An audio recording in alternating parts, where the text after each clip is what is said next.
Everyone, स्वागत है आपका वी नेशन ट्रिपल वन के एक नए एपिसोड में, जहां आपके लिए लेकर आते हैं इंडियन डिफेंस की प्रमुख अपडेट्स को सबसे पहले। तो चैनल को सब्सक्राइब करना मत भूलिएगा। आज की अपनी अपडेट की हम शुरुआत करने वाले हैं मानिक इंजन को लेकर आई एक बड़ी अपडेट से। आप सबने देखा कि हाल ही में जो long range land attack cruise missile है, जिसको LRLACM के नाम से हम जानते हैं, उसका एक सक्सेसफुल टेस्ट किया गया था DRDO के द्वारा। और उस समय कहा गया था कि जो मिशन ऑब्जेक्टिव थे ये पूरे कर लिए गए हैं और सभी सिस्टम ने ठीक वैसे ही परफॉर्म किया जैसा उनको लेकर एक्सपेक्ट किया जा रहा था। लेकिन इसी बीच एक नई रिपोर्ट सामने आई है, जहां पर बताया जा रहा है कि LRLACM मिसाइल जो थी, इसमें जो लोकली डेवलप मानिक इंजन है वो इस्तेमाल किया गया था, जिसे ब्रह्मोस एरोस्पेस के द्वारा 12 यूनिट प्रति वर्ष के दर से बनाया जा रहा है। और इस दौरान इस इंजन के परफॉर्मेंस को भी वैलिडेट किया जा चुका है। जी हाँ, यहाँ पर जो सक्सेसफुल टेस्ट था इंजन का, ये भी पूरा किया गया है।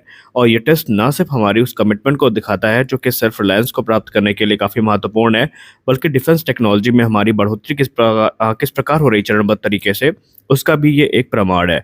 मानिक इंजन को गैस टर्बाइन एस्टेब्लिशमेंट के द्वारा विकसित किया गया है और ये एक compact high performance turbofan engine है, जिसे विशेषतया क्रूज मिसाइल्स को ध्यान में रखकर बनाया गया है। और ये भारत के पास अब टेक्नोलॉजी आने का मतलब ये है कि भारत इसका इस्तेमाल अपने अलग अलग जो मिसाइल डेवलपमेंट प्रोग्राम है उसमें कर सकता है। और सबसे खास बात तो ये है कि फुली इंडिजिनस इंजन के आने का मतलब ये है कि हमारे पास जो अभी तक डिपेंडेंसी थी दूसरे देशों के ऊपर, वो खत्म होती नजर आ रही है।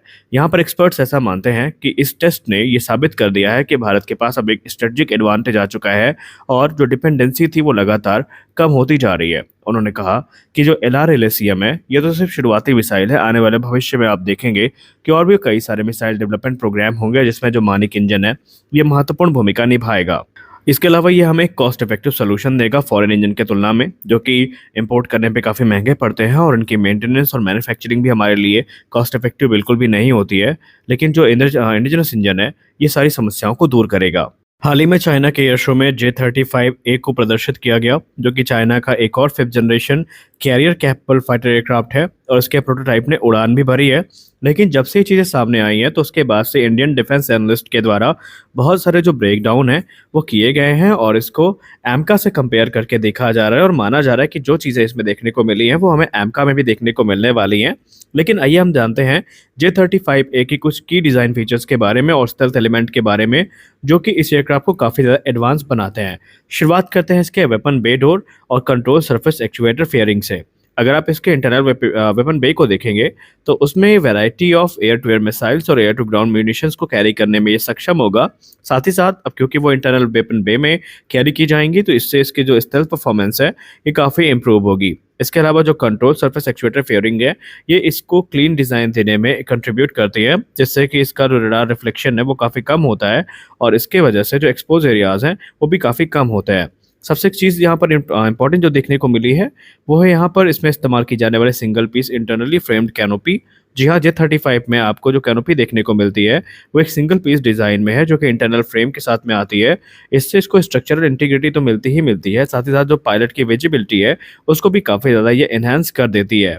इसके अलावा आपको यहाँ पर डाइवर्टरलेस जो इनलेट डिज़ाइन है वो देखने को मिलती है, जो कि रडार क्रॉस सेक्शन को रिड्यूस करने में काफ़ी इंपॉर्टेंट भूमिका निभाती है। इसके अलावा आपको यहाँ पर एडवांस जो रेडोम है और IRST यानी इंफ्रारेड सर्च एंड ट्रैक और EOTS विंडो है वो देखने को मिल जाती है। दरअसल ये जो होती है ये EOTS और IST हाउसिंग होती हैं।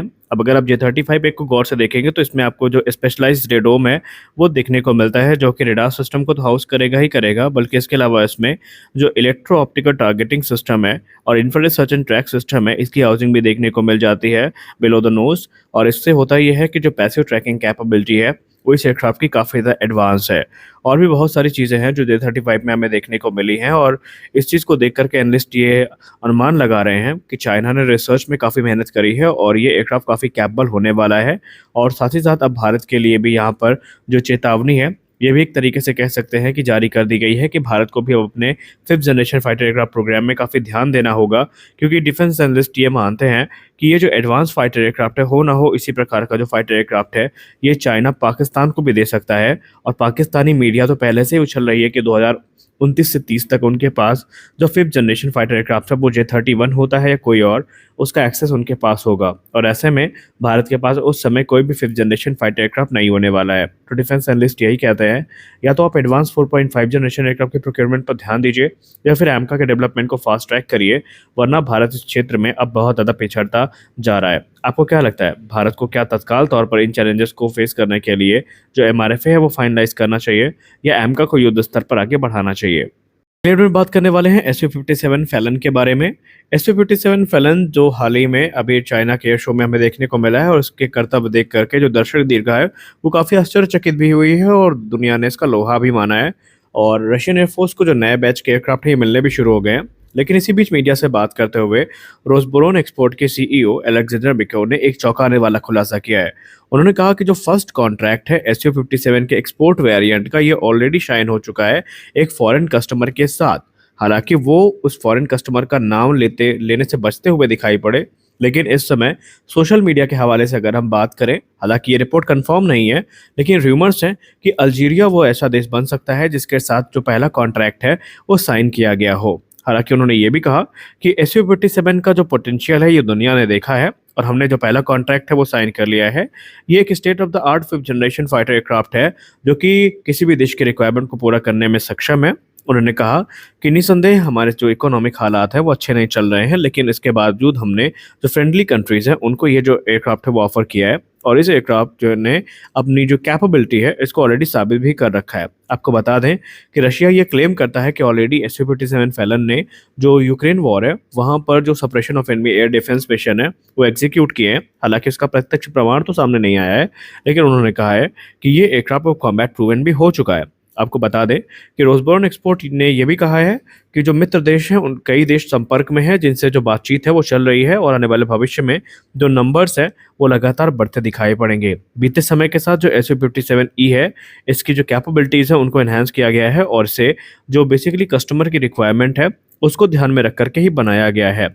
SU-57 जिसको नेटो रिपोर्टिंग नेम फैलन दिया गया है, ये एक Russian made 5th generation multi role aircraft है जो कि मुख्यतः एयर टू ग्राउंड या नेवल टारगेट्स को भी न्यूट्रलाइज कर सकता है। आपको बता दें कि सबसे पहले जिस देश ने इस प्रोग्राम को ज्वाइन किया था वो भारत था, जहां पर भारत ने 300 मिलियन से ज़्यादा की जो इन्वेस्टमेंट है वो ऑलरेडी यहाँ पर गंवा दी है। इस प्रोग्राम के अंतर्गत भारत ने 2018 में खुद को बाहर कर लिया था, क्योंकि उस समय भारत को जो एयरक्राफ्ट है इसका भविष्य कह सकते हैं अंधकार में लगा था और जो चीज़ें क्लेम करी गई थी ये उसके आसपास भी नहीं था और यही कारण था कि भारत ने इस प्रोग्राम को छोड़ करके एमका की तरफ जाने का फैसला किया। हालांकि उसके बाद से कई बार ऐसा मौका आया है जब रशिया ने जो डुअल सीट वेरिएंट है इनका ऑफर दिया है। इंडिया स्पेसिफिक एनहेंसमेंट जो SU-57 फैलन में है उनको ऑफर दिया गया है और अब रूमर्स की बात माने तो एरो इंडिया 2025 में शायद ये एयरक्राफ्ट हमें देखने को मिल सकता है। लेकिन अगर ऐसा होता है तो ये एक बहुत बड़ी बात होगी और जो इंडिया के पायलट्स हैं उनको इस एयरक्राफ्ट को करीब से जानने का एक मौका मिलेगा। इसमें कोई संदेह नहीं है कि SU-57 फैलन एक कैपेबल फाइटर है, लेकिन अब भारतीय वायुसेना क्या डिसीजन लेती है, मिनिस्ट्री ऑफ डिफेंस इसके बारे में क्या सोचती है, ये तो वही जाने। आपको क्या लगता है, ये भारत के लिए अभी भी रिलेटेबल बने हुए हैं या नहीं? आप अपनी राय कमेंट सेक्शन में जरूर दीजिए। मिलते हैं अगले वीडियो में, तब तक के लिए जय हिंद।